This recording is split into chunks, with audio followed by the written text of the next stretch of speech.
நின்று நிதானித்து புரிந்து கொண்டு நல்ல வழி இதுதானா, ஜீவனுக்கான வழி இதுதானா, பரிசுத்த வழி இதுதானா, கர்த்தர் காட்டுகிற வழி இதுதானா, இது என்னுடைய மூதாதைகள் சென்று அழிந்த வழியா, அல்லது ஆபிரகாம், ஈசாக்கு, யாக்கோப் என்ற பரிசுத்தவான்கள் சென்ற வழியிலே நான் போகிறேனா என்ற ஒரு நிதானம் நமக்கு தேவைதானே. அதை சபைகள் கொடுக்க மறுக்கிறது. சபை பெருமை இருக்கவே கூடாது.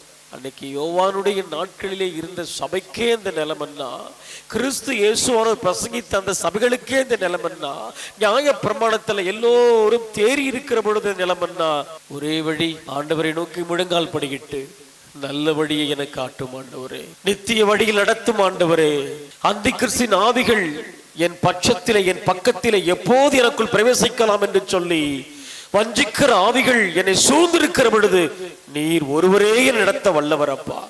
தாழ்மை உங்களை கொண்டு போய் சேர்க்கும்.